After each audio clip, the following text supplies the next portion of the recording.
بسم الله الرحمن الرحيم والسماء والطارق وما أدراك ما الطارق النجم الثاقب إن كل نفس لما عليها حافظ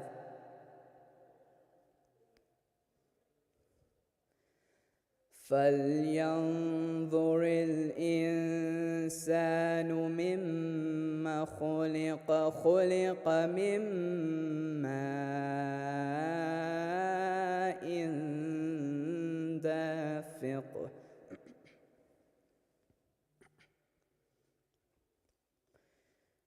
يخرج من بين الصلب والترائب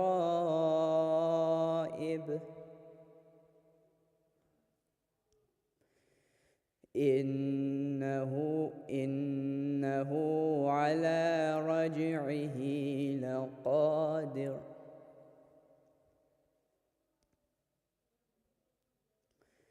يوم تبلى السرائر فما له من قوة ولا ناصر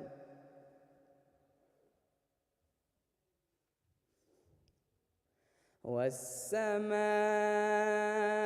ذات الرجع والأرض ذات الصدع إنه لقول فصل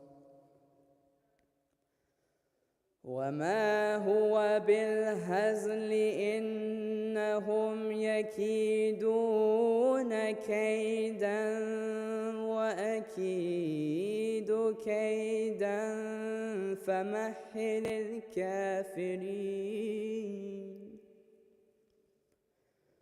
فمهل الكافرين أمهلهم رويدا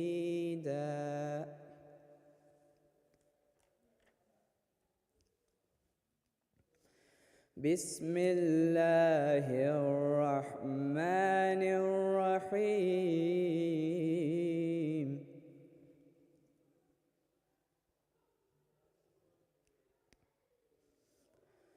لا أقسم بهذا البلد وأنت حل بهذا البلد وأنت حل بهذا البلد ووالد وما ولد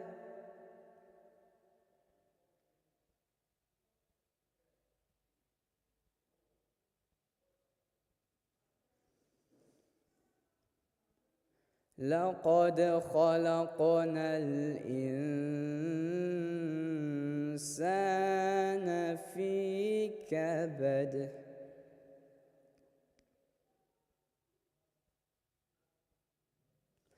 أيحسب أن لن يقدر عليه أحد يقول أهلكت مالا لبدا أيحسب أن لم يره أحد ألم نجعل له عينين ولسانا وشفتين وهديناه النجدين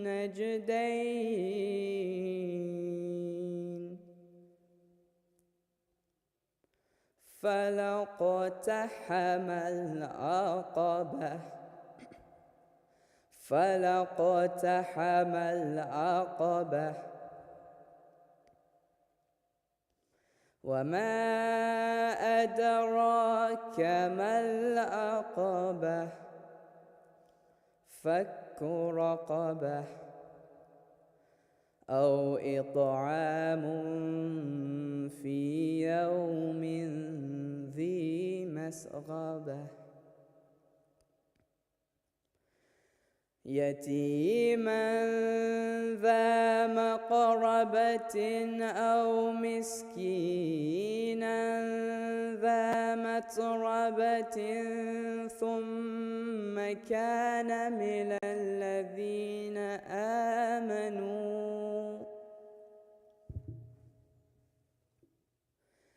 الذين آمنوا وتواصوا بالصبر وتواصوا بالمرحمة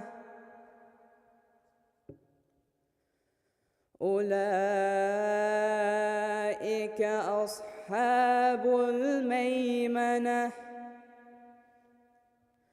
والذين كفروا بآياتنا هم أصحاب المشأمة عليهم نار مؤصدة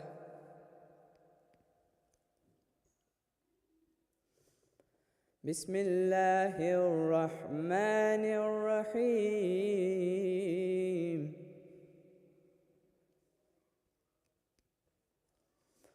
والضحى والليل إذا سجى ما ودعك ربك وما قلى وللآخرة خير لك من الأولى ولسوف يعطيك ربك فترضى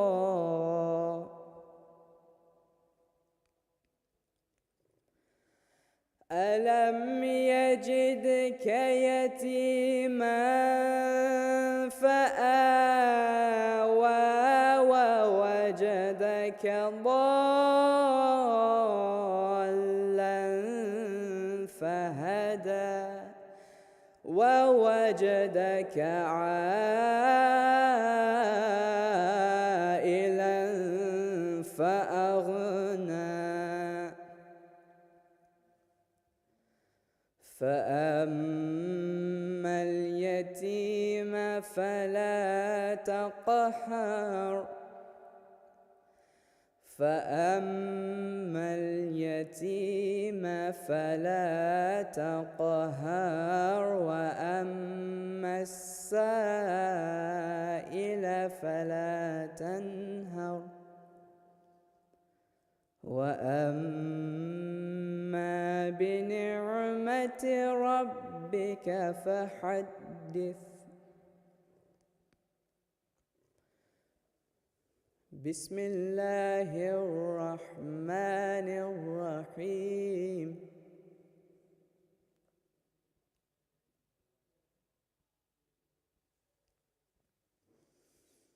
الحمد لله رب العالمين الرحمن الرحيم مالك يوم الدين إياك نعبد وإياك نستعين اهدنا الصراط المستقيم صراط الذين أنعمت عليهم غير المغضوب عليهم ولا الضالين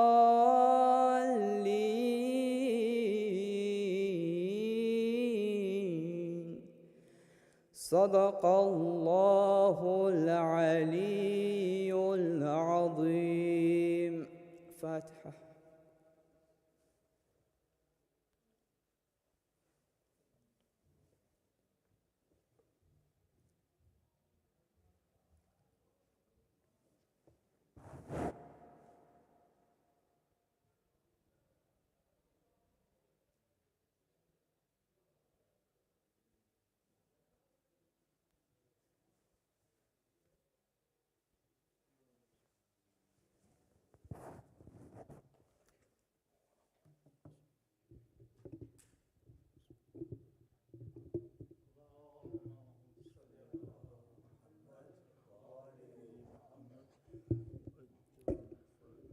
بر محمد و آل محمد صلوات. اللہم صلی علی محمد. بر محمد و آل محمد صلوات. اللہم صلی علی محمد علی محمد. نہ ملے گا تجھ شبیر سا بھائی زینب، نہ ملے گا تجھ شبیر سا بھائی زینب. ڈھونڈنے جائے گی گھر ساری خدائی زینب، نہ ملے گا تجھ شبیر سا بھائی زینب. اپنے اشکوں سے جلا شام غریباں کے چراغ، اپنے اشکوں سے جلا شام غریباں کے چراغ. تو ہے 18 چراغوں کی اکائی زینب،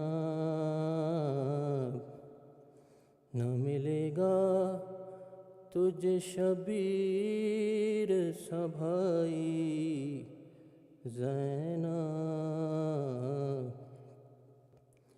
جانے کیا شام غریباں میں ستم ٹوٹے ہیں، جانے کیا شام غریباں میں ستم ٹوٹے ہیں. عمر بھر چین سے پھر سو نہیں پائی زینب، نہ ملے گا تجھ شبیر سا بھائی زینب. دو پسر تو نے تو دو بازو دیے غازی نے، دو پسر تو نے تو دو بازو دیے غازی نے. پہلے تو رسم وفا تو نے نبھائی زینب، نہ ملے گا تجھ شبیر سا بھائی زینب. سرخ یہ کس کے لہو سے ہوئی پوشاک تیری، سرخ یہ کس کے لہو سے ہوئی پوشاک تیری. لاش کیا سینہ اکبر سے لگائی زینب، نہ ملے گا تجھ شبیر سا بھائی زینب. پانی کو دیکھ کے کیوں کرنا جگر ٹکڑے ہو، پانی کو دیکھ کے کیوں کرنا جگر ٹکڑے ہو، کھا گئی ہے تیرے غازی کو ترائی زینب، نہ ملے گا تجھے شبیر سا بھائی زینب۔ ہائے کس شان سے نکلی تھی وطن سے زینب، ہائے کس شان سے نکلی تھی وطن سے زینب، کیسی غربت کو سمیٹے ہوئے آئی زینب، نہ ملے گا تجھے شبیر سا بھائی زینب۔ روح عباس علمدار نہ تڑپے کیوں کر، روح عباس علمدار نہ تڑپے کیوں کر، بیردا شام کے دربار میں آئیں زینب، نہ ملے گا تجھے شبیر سا بھائی زینب، نہ ملے گا تجھے شبیر سا بھائی زینب۔ سارے غم بھول گئے سرور و ریحان مگر، سارے غم بھول گئے سرور و ریحان مگر، فرش غم ہے تیرے بھائی کی بچھائی زینب،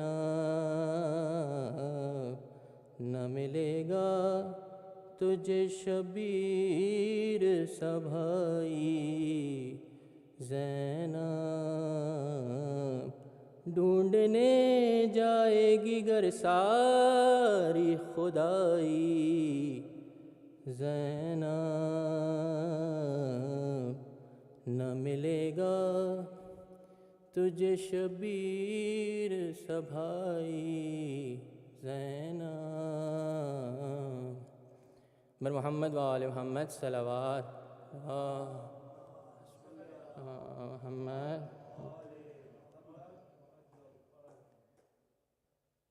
اللہم صلی علی محمد و آل محمد۔ ایک دفعہ پھر مل کے سب آواز بلند صلوات پڑھیں۔ اللہم صلی علی محمد و آل محمد۔ اے چاند کربلا کے تو نے تو دیکھے ہوں گے، اترے تھے زمیں پر عرش بری کے تارے، اے چاند کربلا کے،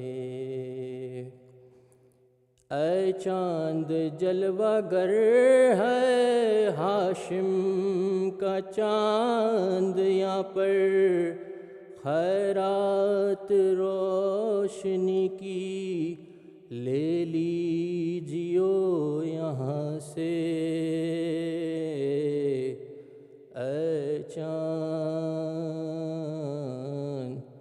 کربلا کے، اے چاند اس زمین پر رکھیو ہمیشہ ٹھنڈک، سوتے جو ہیں یہاں پر زہرا کے ہیں وہ پیارے، اے چاند کربلا کے۔ تسنیم و سلسبیل و کوثر کے ہیں یہ مالک، مارے گئے جو پیاسے اس نہر کے کنارے، اے چاند کربلا کے۔ حر اور حبیب جیسے جانباز اور احبا مارے گئے یہیں پر انصار شاہدین کے، اے چاند کربلا کے۔ مارے گئے یہیں پر بے دردیو ستم سے مسلم کے دونوں پیارے، زینب کے دونوں بیٹے، اے چاند کربلا کے۔ پامال ہو رہی تھی قاسم کی لاش رن میں، عباس اور سرور چنتے تھے ان کے ٹکڑے،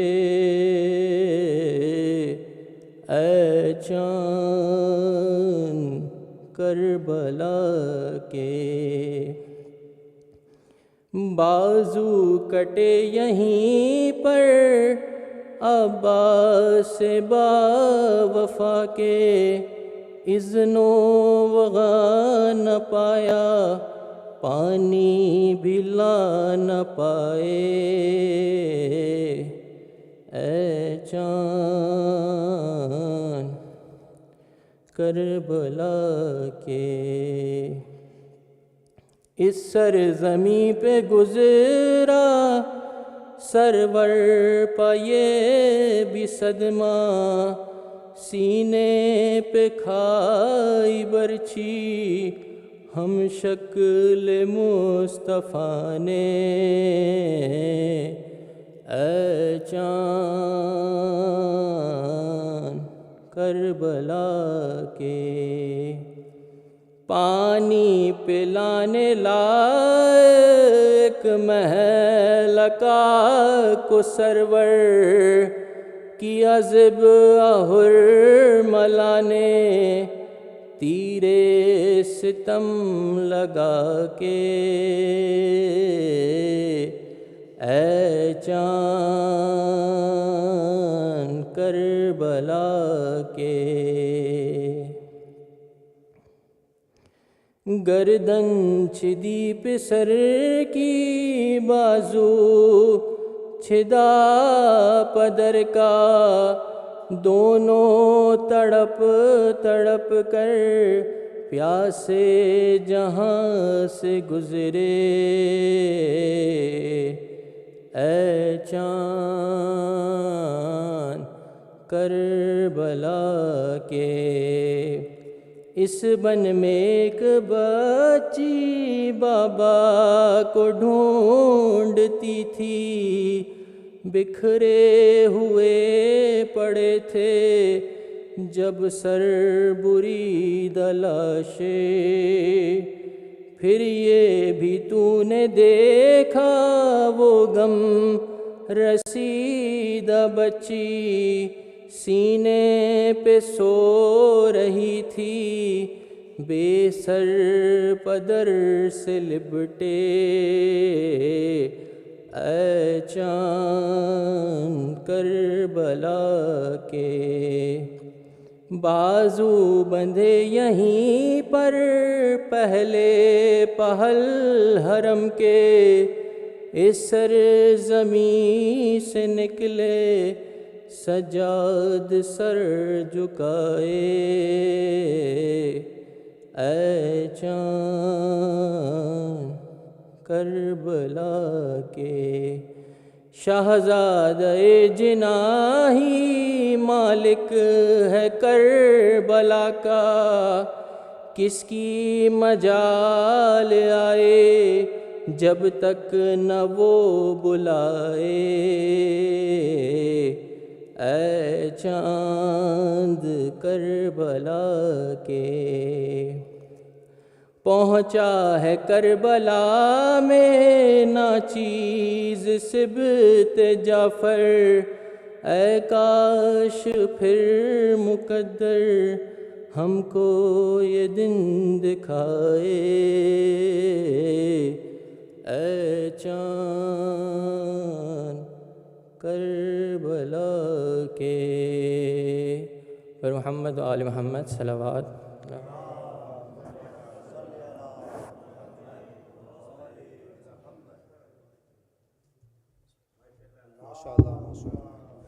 Salli ala Muhammad wa ala Muhammad wa ajal farajahum. MashaAllah, Muhammad Raza Bhai recited beautifully. For the health and safety of brothers, if you can please all recite loud salawat ala Muhammad wa ala Muhammad. Allahumma salli ala Muhammad wa ala Muhammad. Muhammad wa ajal farajahum. Before I can request our respected English speaker, I would like to make the same request which I did yesterday, and I'll be doing it for the next 8 to 10 nights, inshallah. It's a request for you to donate generously towards the projects which Masjid-e-Ali have launched during this month of Muharram. The details are, you can see here, the Hussaini Hub, Charity Kitchen and Musalla project. The target is 100,000, and inshallah, if you can please all try to donate as much as you can. You can pay on the reception desk. Brother Manzoor Shah, Zaheer Shah and Ibrar Shah, they are outside. Or alternatively, you can pay by on Facebook and PayPal, or you can also use Masjid-e-Ali account to make the donation, inshallah. Another one, during the month of, during the first 10 nights, starting from last night, Masjid had arranged Hussaini Kids Workshop for all parents who have children from 5 to 9. So you can bring and leave, you can register your children by using the form. The link has been sent to the text message from Masjid official number. So if you can please register your children between the age of 5 and 9, and they will be well looked after, and they'll be told the stories of Karbala, and they'll be engaged by our team in the back hall, inshallah. Recite salawat ala Muhammad wa ala Muhammad.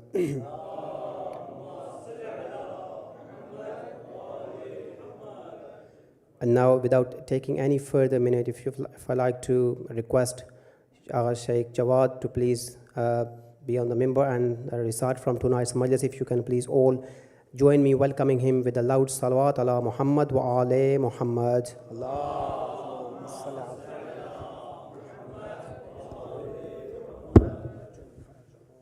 Narae Takbir. Narae Takbir. Narae Risalat. Narae Risalat. Narae Haidari. Ya Ali. Narae Haidari. Ya Ali. Allahumma salli ala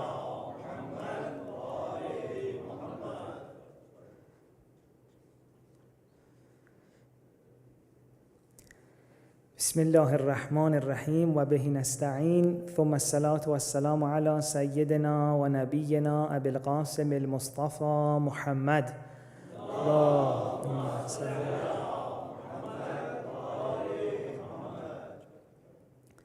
وعلى آله الطيبين الطاهرين لا سيما بقية الله في الأراضين. السلام عليكم. I pray that you are well, inshallah. I feel like saying it again, alhamdulillah, thanks to God for giving us the opportunity to experience another month of Muharram. Every day I'm excited that we get another opportunity. I really feel like one day we'll look back, inshallah, once we've left this world, and be grateful for every second we got to spend in the sessions that are attributed to our beloved Imam Hussein alayhi salam. Alhamdulillah. We owe so much to this family, and part of it we don't know.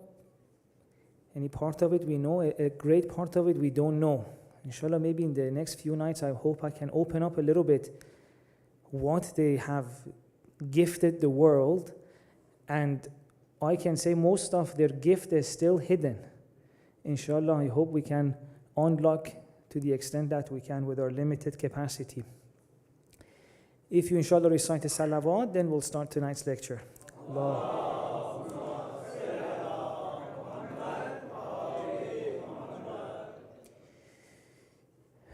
Yesterday we spoke about this idea that continuing basically on the first night, that Ahl Bayt wanted us to understand our religion before engaging in actions. And yesterday we spoke about why is this understanding so important. And I spoke a little bit about how many ahadith we have in which the Ahl Bayt say, if you don't know what you're doing, you could be praying for 20, 30 years useless. I mentioned a few ahadith. I just now remembered another one by Imam Baqir alayhi salam. He says there could be people who pray for 20, 30 years, it doesn't add anything to them. Okay, what should we do then? They told us, reflect, try to understand. And we said, in order of understanding, there's a priority. Now I want to understand, I want to go deeper in my religion. We said that's what sets the followers of Ahl Bayt apart from other people. And that's what it should set us apart. Not that right now that's the case.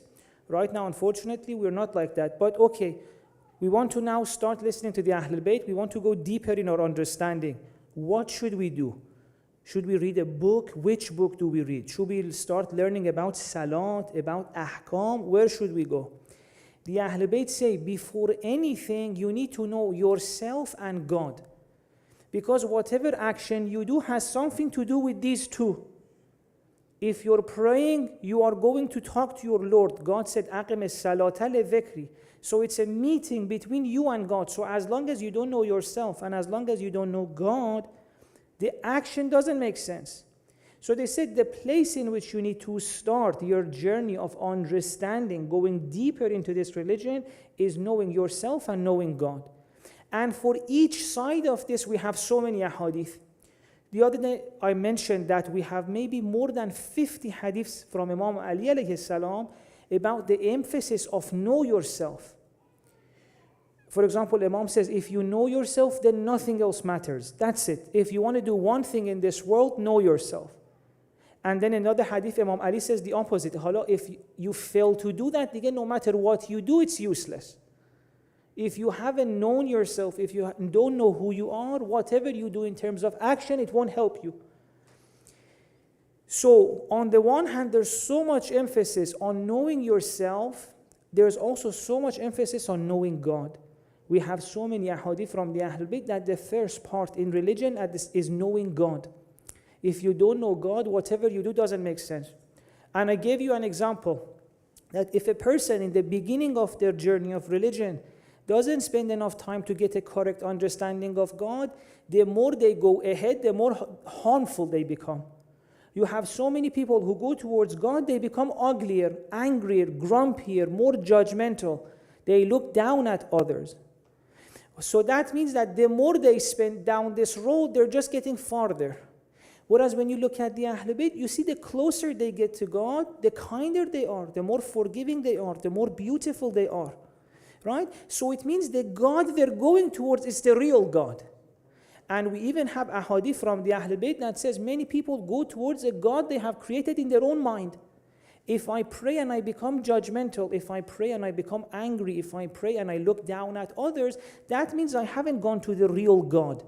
Because the real God, once you go towards it, you become like the Prophet. You become so kind and gentle. You become like Imam Hussein alayhi salam. You become like Imam Ali alayhi salam. And this is the part that it seems like Muslims from day one, they haven't understood. Even some people close to the Ahl Bayt, they didn't get it, and up to now.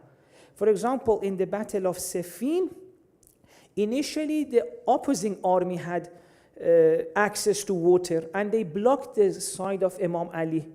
The opposing army, they had access to water, and they didn't allow the people who were around Imam Ali to have access to water. Right? They deprived human beings of water. Now, things changed. The army of Imam Ali had access to water. Some of the companions of Imam Ali, they were like, now it's our opportunity to get our revenge. Now we're not going to give them water. Imam Ali said, "Khub, you haven't understood me. I'm not that kind of person. We haven't come here to live and deprive a human being out of water. Even if that's what they did to us, that's not what we do to them. If we want to do the same as them, are they our role model? Is the enemy our role model in our action?"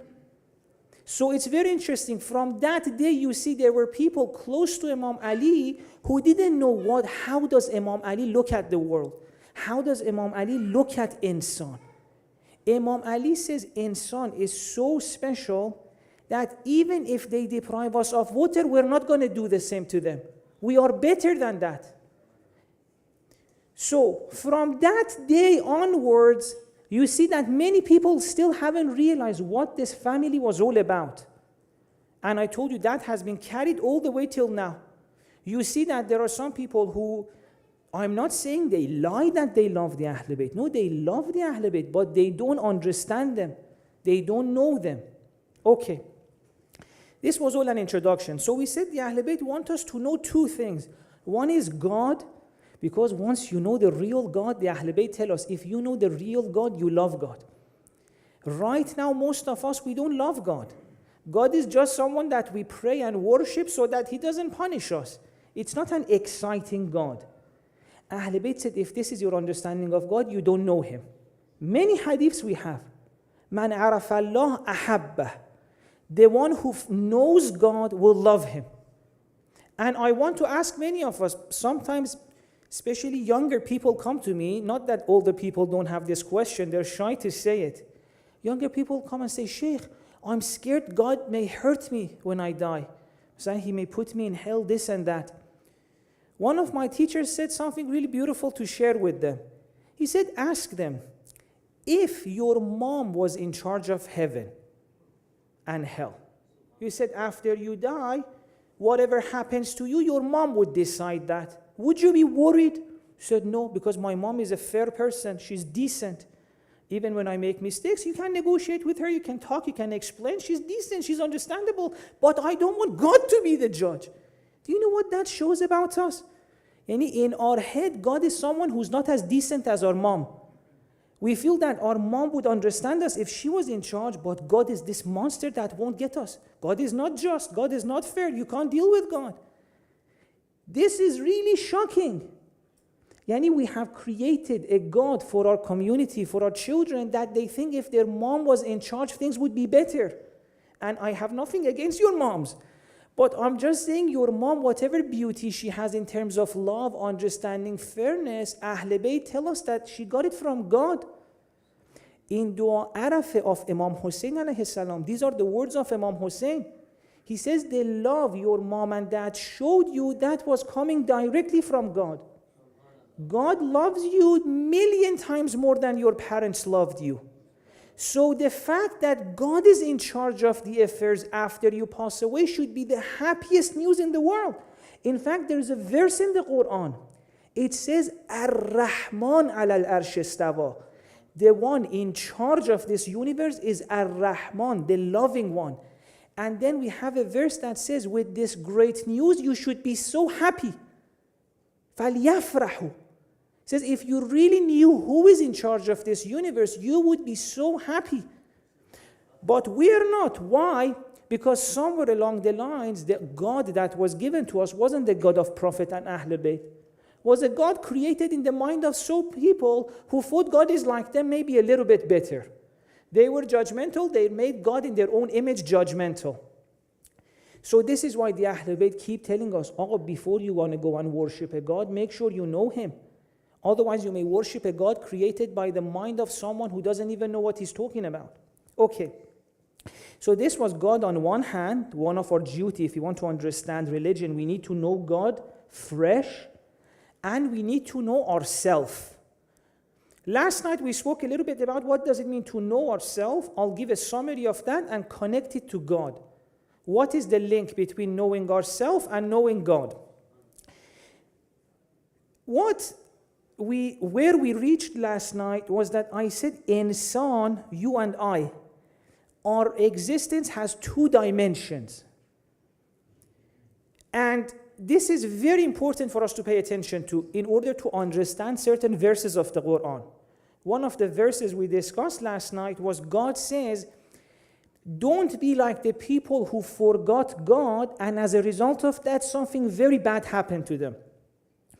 I ask you, what is this very bad thing that happens if you forget God? God said, you will forget yourself. لا تكونوا كالذين نسوا الله فأنساهم أنفسهم. So God is saying the worst thing that can happen to you is that you will forget yourself. And then I asked two questions. One, wow, are we that special that the result of forgetting about God, the creator of the universe, is that we'll forget ourselves? Are we that important? And then the second question was this. What is it about ourselves that God says you will forget? How can I forget myself? Have you ever been, for example, to work and be like, oh, I forgot to bring myself? No, we're always with ourselves. You may forget your phone, you may forget your key, and if you're me, you may forget both of them. But you barely forget yourself. So what does this verse mean? That فَأَنْسَاهُمْ أَنفُسَهُمْ. Last night, that was our discussion. We said that our existence has two parts. The physical bit, which we share with all the other animals, stones, everything in this world. And then we have an extra layer to us. That God said, after I created you from this world, the physical being, then I blow into you from my own spirit. وَنَفَخْتُ فِيهِ مِنْ رُوحِي. And God said it wasn't your physical aspect that was so special that made the angels do sajda to you. No. Your physical body is the same as the other bodies in the world. If you go to a chemist, the chemist can even tell you what your physical body is made out of. It's the same elements, chemical elements that everything else in this world is made out of. Your physical body is not worthy of the sajda of the angels. God said you became special because in addition to this physical body, I blew into you from my own spirit. So you have a second layer to yourself. You have God's spirit within you. That is why the angels did sajda to you, and that is where Shaitan started having issues with you. Shaitan was like, I can't take it that someone is now better than me. And what did Shaitan promise? Shaitan said, God, I will try to get this insan to forget that he has that special soul and spirit inside. Why? Shaitan knew our physical body is not that special. It's the soul that's special. So if he makes us forget we have a soul, we end up acting as a body, and then he can tell to God, see, he's not special, he's just a body. Do you see the plan he had? And when God says in the Quran, be careful, you may forget yourself, God doesn't mean this physical body. This physical body is always with us. He said at some point in your life, if you're not careful, you may think you are just this physical body and forget to you there is more than that. That you have something divine inside you. You have God's spirit inside you. And this has happened. Imagine we're living in a world in which, by the way, don't think that this is just the atheist, because the atheist very clearly will tell you, you're nothing but just this physical body. Very clearly they'll tell you. But it's not just them. The Muslim as well, the religious person as well, may believe in his head that he's more than the soul, but if you ask him, are you living as a soul? He would be like, Hassan, what is the soul? So we may think in our head that we have a soul, but we're not living as a soul. We are living exactly like the person who doesn't believe in a soul. And this is where Shaitan's plan is genius. Genius. So what he did to us was he said, I'm going to forget them. I'm going to make them forget that they are a soul. But at the same time, because maybe imagine if after all of these prophets coming to insan, after all of Quran, ahadith of the Ahl Bayt, that insan, you are more than this body. Hope Shaitan couldn't just come and tell you, nah, you don't have a soul. He said, you know what? I will make him think he has a soul, but in reality, he's acting in a different way. I will confuse him. I will obscure religion for him. So he thinks he's following religion, but he's not. Which is exactly what happened to us. He tricked us. So most of us, we think right now we're followers of the Ahlul Bayt, but we're not. Because Ahlul Bayt gave qualities for their followers. They said, if you follow us, if you live as a soul, there are certain things that happen. But none of that is happening to us. Masalan, one of them is that you can see God. Imam Ali alayhi salam said, I don't worship a God I haven't seen. But do we see God? How many of you have felt that you have felt the presence of God in your life? Maybe here and now. We don't have that. But it never becomes a question for us. And that's how smart Shaitan is. It makes us think we have religion, but we don't have it. We just have the words. But the good thing is, alhamdulillah, we can always go back. As soon as we realize this is happening, then there's always a place to go back. Okay, now let's talk a little bit about what am I talking? Because it may be a little bit confusing. What does it mean to forget you have a soul? What does it mean that we are living as a physical body? Although this itself could be a series, but I'll give you a few examples so that this becomes clear. I gave actually some examples last night. I said if something happens in your body, let's say you start getting an illness in your body, or your hand breaks, or the beauty you had, you start losing the beauty of the physical body, and you start hurting, it means you don't know yourself. It means Shaitan won. Because this face is not you. We said you have divine spirit within you. So there are some signs. If you see, oh my God, my face is changing and you hurt, it means you have identified with the body. Shaitan won. He convinced us into thinking we are this body.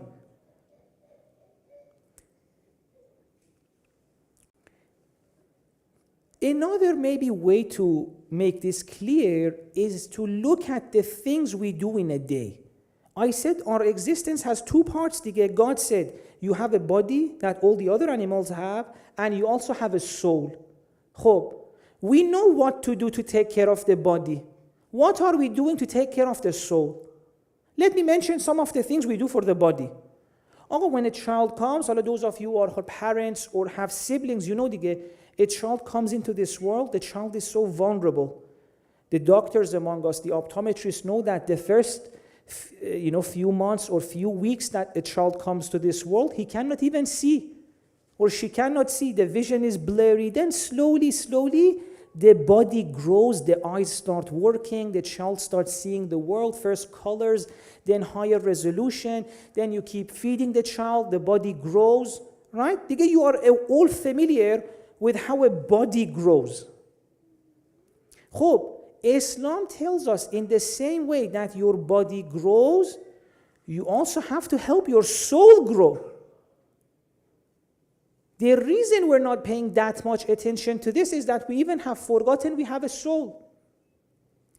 Islam tells us in the same way that a baby, a child, with their physical vision they cannot see in their first few months, your soul as well, if it doesn't grow, there are some spiritual things it cannot see. Please recite a salawat.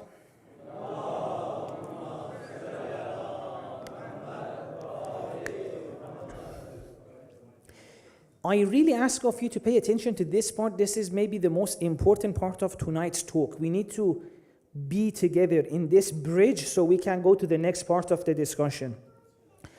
What I'm saying is this, we said what? Your existence is two parts. You're not just this body. You are more. God said, after I gave you this body, I gave you something else too. This body, you are familiar with it, how it grows. I'm saying the soul as well needs to grow. The body, when it's young, it cannot see well, right? It cannot see physical things. In the same way, the soul, if it's not grown well, it will look in the world and it cannot see certain things. The body, maybe a 1-week-old baby, will not be able to see any physical thing. And the soul will not be able to see spiritual things. What are some of the spiritual things that your soul, if you don't work on it, will not see? So many things. The beauty in your life, God's presence, God's love for you. Isn't it weird that so many of us look in our life and we see so many problems, but Lady Zainab on the day of Ashura looked and saw God's beauty? Why is it that she managed to see beauty in the hardest day, and sometimes for us in the best days of our life we can't see beauty? It's because in order to see God's beauty, in order to see the beauty in your life, the love of your partner for you, the love of your father for you, you need to see these with the eyes of the soul. And the soul, just like the body, in order to see, it needs to grow. Do you know how many people I talk to, they are so loved by their family, they can't see it? I was talking to a teenager the other day, he said, no one loves me. And I knew her parents, how loving they are. I said, love is right in front of you, you can't see it. Why? Because you can't see love with the eyes of the physical body. You need the vision of the soul to see it. Do you know why many of us wake up in the morning, we're grumpy, oh, another day? And we're really right. We're not lying. The world we see is not a fun world to live in. It's a world of responsibilities. It's a world of going to work. It's a world of having so much pain. No one understands you. Children make... Yes. But that's because that's the world we're seeing. If the eyes of the soul grow, then you'll start seeing beauty everywhere. One of the verses in this Quran is what? Bismillahir Rahmanir Rahim. God is saying this world that you're in was created by a loving God. What does that mean? It means that if you see clearly every moment of your love, you should feel that I'm in love. I'm created in a world full of love. Because God says, I created this world and I am full of love. So if you see this world clearly, every moment of your life, you should feel full of love, joy, gratitude. But we're not like that. Why? Because the world we see that it's not like that. Why is that the case?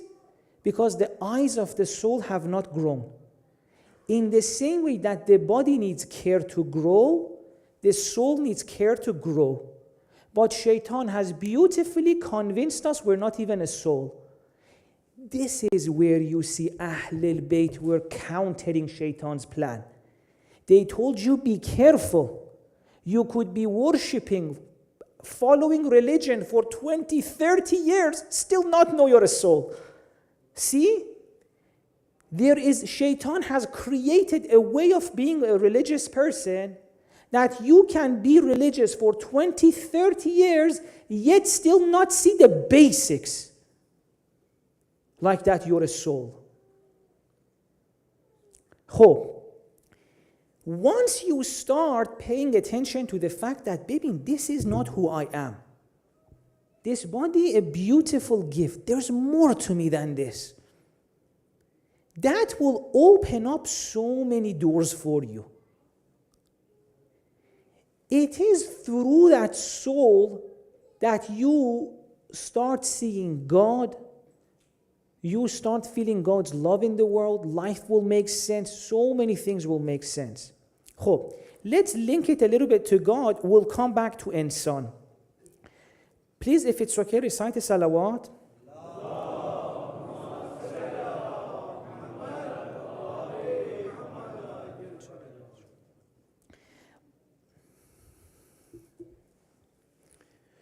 You know, this part of the discussion, it's a little bit complicated because we are so used to being in the body.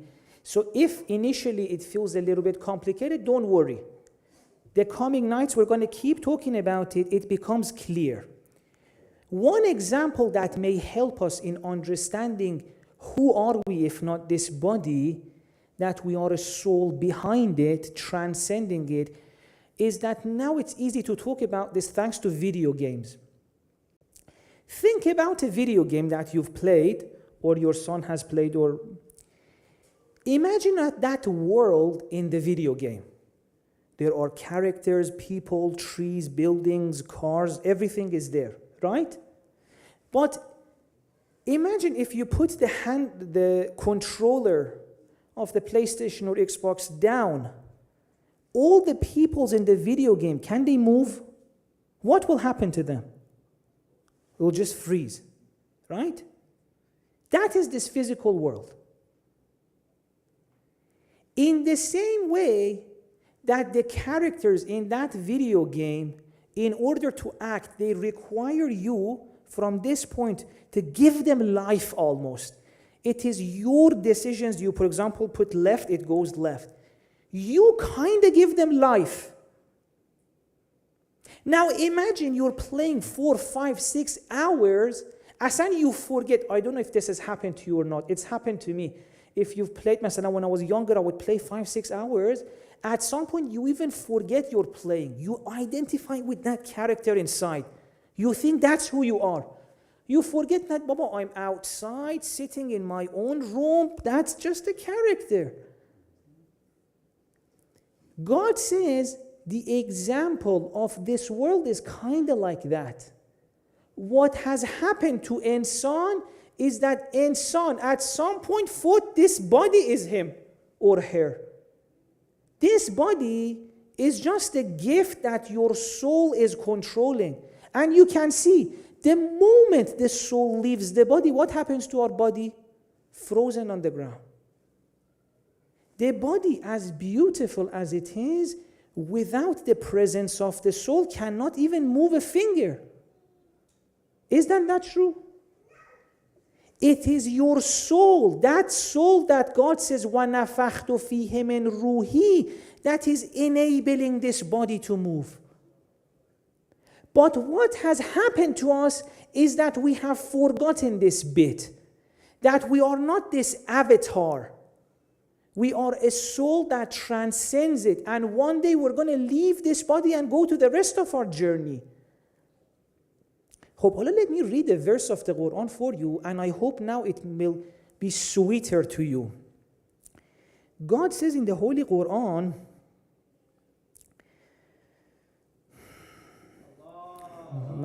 صل على محمد وآل محمد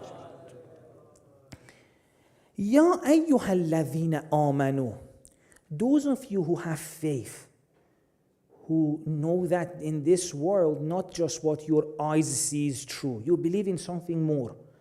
God is speaking to those people.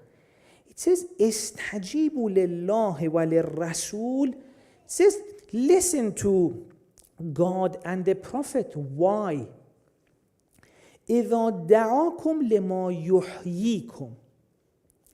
When the Prophet and the Rasul are calling you towards something which will give you life. يحييكم. Gives you life. What does that mean? That right now you don't have life. I'll explain it. See, God is saying, even though you are alive, you have God's spirit within you, because you identified with the body, you forgot that. You're living like a dead body. And religion came to do what? To remind you that you're not this body, you're something more. So you wake up that you're a soul. You find your life back. Because we said it, this world, the physical world, without the soul is dead. Everything in this world that moves, there's something from another world that's moving it. If your body moves, it's because of your soul. Anything in this world that moves, something else is moving it. And you see that.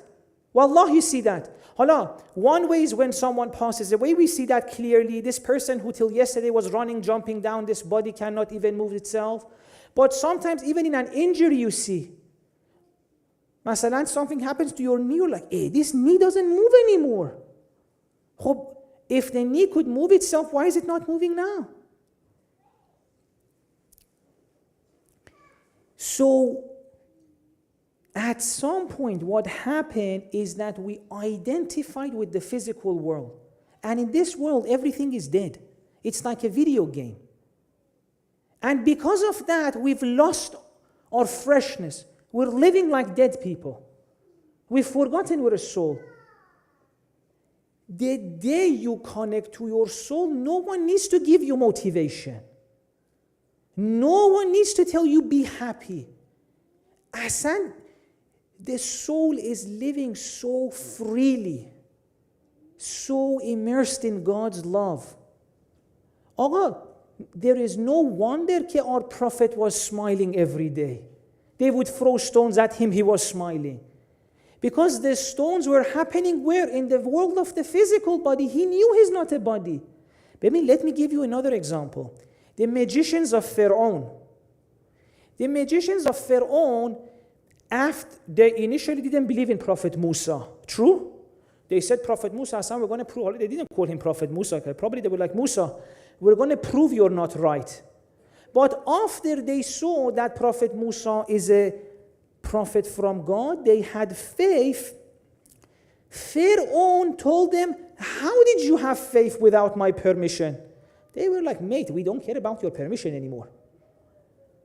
Pharaoh then threatened them. Please pay attention to this part. Pharaoh told them, you have faith without my permission. Now I will tie you to the trees and cut your hand and leg and all of that. They said, do whatever you want. You cannot harm us. What do they mean you cannot harm us? He said, I'm going to cut your legs. Hope that's harm or no? They said, mate, we woke up from the video game. As long as we think we're the body, you can't harm us. Now we realize we're a soul. This body is just a gift. Do whatever you want to the body. You can never touch me. I'm a soul. No one can hurt a soul.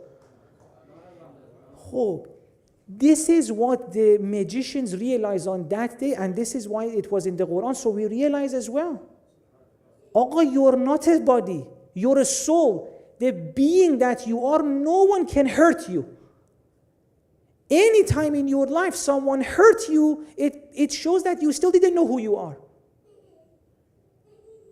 This is why, for example, even on the day of Ashura, the army of Yazid, they thought they were hurting Ahlul Bayt and they hurt their physical body. But their souls, they couldn't touch anything. And you see, masalan, the companions of Imam Hussein, they all say, no, for me this is sweeter than honey.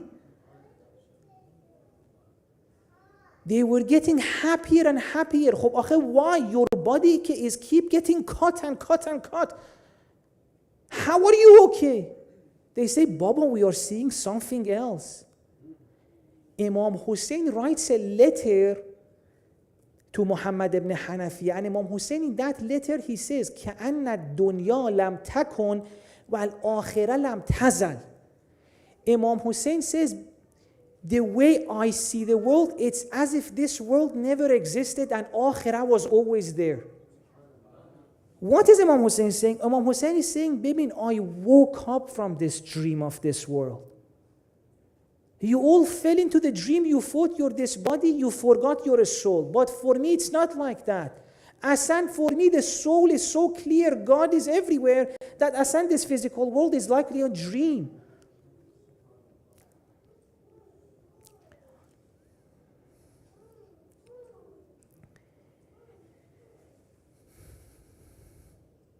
Just imagine like a person who, I gave the example of a video game. has been playing for 2-3 hours, he's really into the game, then he sees that his character is being shot. He gets so scared, oh my God, I'm shot. Then his mom calls him for lunch, Jawad, come for lunch. He's like, oh, it was in the game, I'm not shot. That is when you realize you're a soul. You're like, oh, this world wasn't who I am. So you have in the Quran, when people go to the other world, they leave this world, they ask him, how much did you spend in this world? They say it was like a dream.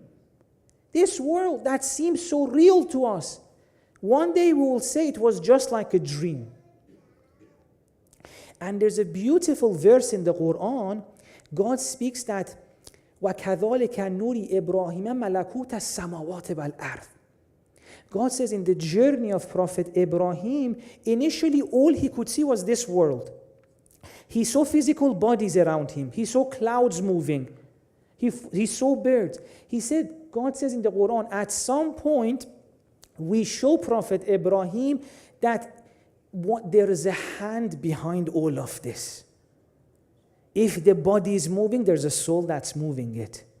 If the clouds are moving, there's someone moving them. That is what they call the malakut. It means that this world that you're seeing, it's dead on its own. There's a whole other realm in which it's making this world move. Just like a video game, that if you take the plug out, nothing in that video game can move. So God says to Prophet Ibrahim, at some point in his journey, we showed him, everything you see in this world, there's God's hand behind it. Allah, tomorrow we'll speak about how we can get there. The more you go towards your soul, the more you see God. And the more you see God, the more beautiful life becomes. I mean, when you think you're this physical body, you're on your own. You feel separated. You have to take care of yourself. You don't feel God. Be honest with yourself. You don't feel God's protection for you. You are not experiencing God. But the day you realize the soul is in the embrace of God's love. So the more you realize you're not this body only, there's something more to you, the more you go towards your soul, the more you will be at peace. Because first of all, no one can harm your soul. Your soul is already at the presence of God. Life becomes so beautiful. Quran says what? أَلَا إِنَّ أَوْلِيَاءَ اللَّهِ لَا خَوْفٌ عَلَيْهِمْ وَلَا هُمْ يَحْزَنُونَ. You can be in this world in such a way that nothing scares you. Aren't we scared on a daily basis? وَلَا خَوْفٌ عَلَيْهِمْ وَلَا هُمْ يَحْزَنُونَ. You will never grieve. Why are we grieving? Because we think we're this body. This body gets hurt, this body gets weak, this body loses its friends. Once you realize a soul, you realize that your dad will never die. A soul never dies. A soul may leave the physical world, but a soul never dies. All the pains you have, it's the pains of this dunya. The day you realize the soul, it's the day that all of your pains finish all at once. Why were you worried for? I'm getting weak. Your soul never gets weak. My dad may die. Your dad may leave the physical world, but his soul is alive all the time. I may die. No, you're a soul. You will never die. You will never die. This world was an experience we had. We're going to go to much more beautiful worlds. You're not a body, kid. The body was a gift. You received it. You used it. It will do its job. One day we put it in the grave. We go to the next level. And they say the moment they put your body in the grave, the moment, you know what he says? Oh, Khish, what was this heavy thing I was carrying? The soul feels so prisoned. You know, the Imam said, Dunya sijnul mu'min.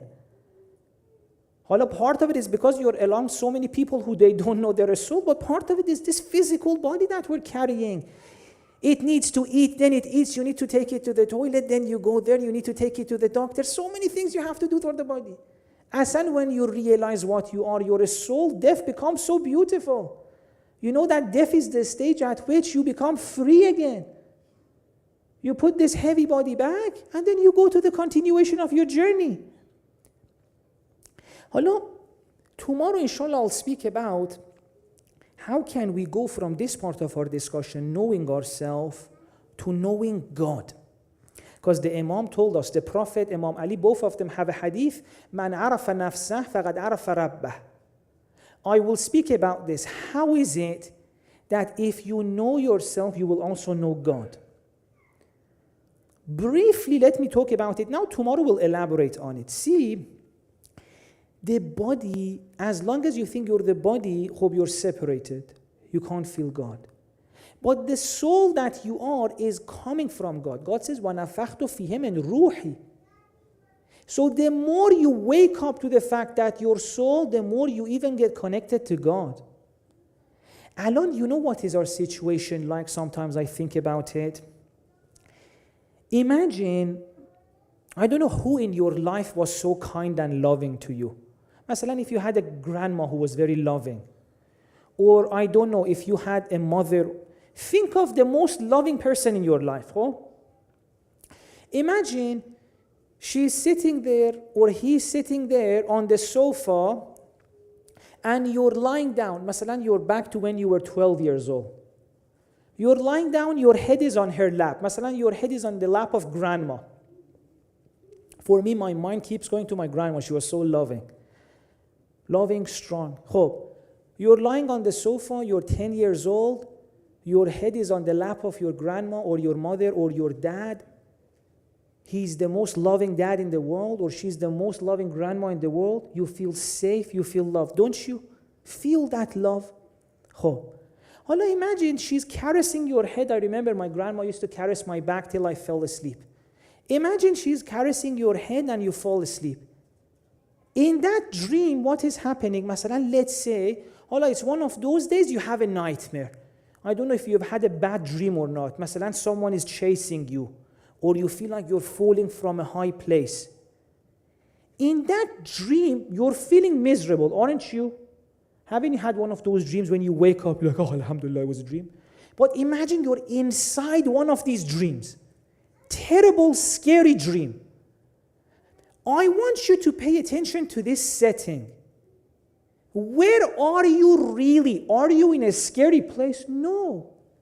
You are lying down on the sofa next to your grandma. You're safe. She may even still be caressing your head. Where you really are, you are receiving love from grandma. But the problem is, you've fallen asleep in the dream. You've forgotten grandma is there. You think you're being chased and you're scared. So at that moment, someone may tell you, baby, God loves you so much. You're like, she love. What is love? I'm scared. And you're right. But they're right as well. There's so much love. You're safe. God's taking care of you. Grandma is taking care of you. Believe me, even if a fly comes on your head, she'll put the fly away. She's taking care of you. The only problem is you're asleep. Wake up. All you need to do to stop being scared is to wake up and realize, oh, you were in the arms of grandma. Why does the Prophet then say, An-nasu niyamun? People are asleep. It's only when they die that they wake up. But Prophet and the Ahl Bayt told us, you don't need to wait till you die to wake up. Wake up now. Wake up from this dream that you're on your own. Wake up from this dream that you think you're this body. This is self-knowledge. This is why Imam Ali so many times said, imagine Imam Ali came to people just like us, said, guys, I am so shocked by you. You have forgotten who you are and you're just living life. Why? Because he knew we're in that dream, seeing a scary dream where God with all of his love is surrounding our soul and we're not feeling it. So he said, wake up. The moment you wake up and you see how beautiful this world is, then you will understand Imam Hussein alayhi salam. Then you know what this Ahlul Bayt have brought for us. Oh, it's the best gift in the world. You know what is it like? Imagine you're in that dream, you're scary. Someone comes in the dreams and tells you, This is a dream. Isn't that the best news ever? You're seeing a very scary dream. You don't know it's a dream. Most of the times when we're sleeping, we don't know it's a dream. But imagine someone comes and tells you, wake up. This is not real. This is a dream. You have a grandma. Wake up. That is the gift Ahl Bayt gave us. They came down to our level to tell us we are asleep. And this is why I'm saying, if we don't wake up, it doesn't matter if we say we love them or not.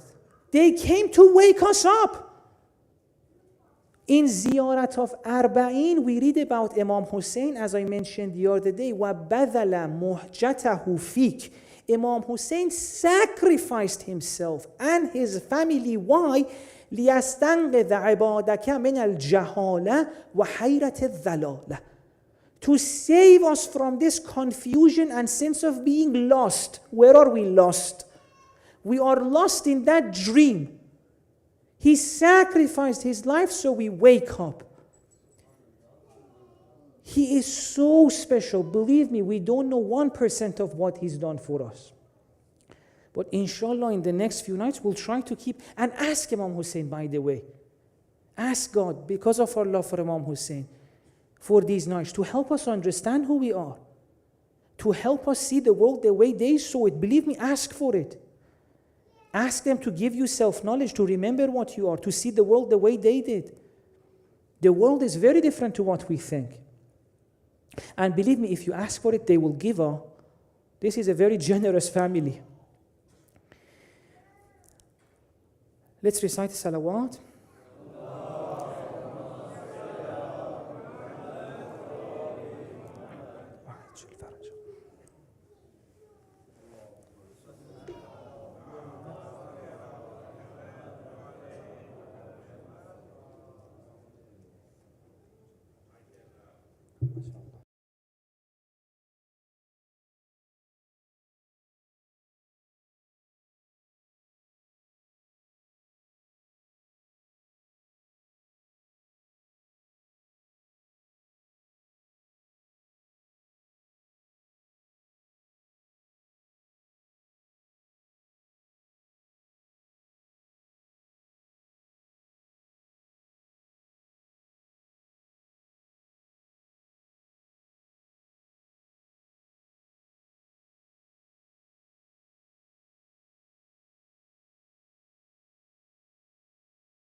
لبیک یا حسین افسوس کربلا میں ہم نصرت نہ تیری کر سکے، لیکن لڑیں گے آج ہم اس دور کے یزید سے، بن کر دکھائیں گے انہیں مختار یا حسین، بیک یا حسین، بیک یا حسین، لبیک یا حسین۔ باتوں کا دور یہ نہیں میدان جنگ بلاتا ہے، جو حق کو جان لیتا ہے وہ ہنس کر جان لٹاتا ہے، حر کی طرح نبھاتا ہے کردار یا حسین، لبیک یا حسین، لبیک یا حسین لبیک یا حسین عاشور کو حسین نے ناصر کی جو صدا دی تھی وہی صدا تو مقصد شبیر کی بقا کی تھی اب بھی صدا ہے برسر پیکار یا حسین لبیک یا حسین لبیک یا حسین لبیک یا حسین قربانی حسین یہ منظر ہمیں دکھا رہی اٹھو حسینیوں چلو اب قتل گاہ بلا رہی اٹھو تمہیں بلا رہے سردار یا حسین لبیک یا حسین لبیک یا حسین لبیک یا حسین ہمت ہے کس میں روک دے جو ماتم حسین کو جاری رکھیں گے حشر تک ہم مجلس حسین کو ہم سب ہیں جان لٹانے کو تیار یا حسین لبیک یا حسین لبیک یا حسین لبیک یا حسین جس جس جگہ یزیدیت اپنا یہ سر اٹھائے گی ہر اس جگہ حسینیت اس خاک میں ملائے گی عہد وفا نبھائیں گے ہم سب ہیں یا حسین لبیک یا حسین لبیک لبیک یا حسین لبیک یا حسین ہی عزت کی راہ دکھاتا ہے یہ کہہ کے ہر جہنم سے جنت کی سمت جاتا ہے عاشور کو وہ بنتا ہے سالار یا حسین لبیک یا حسین لبیک یا حسین لبیک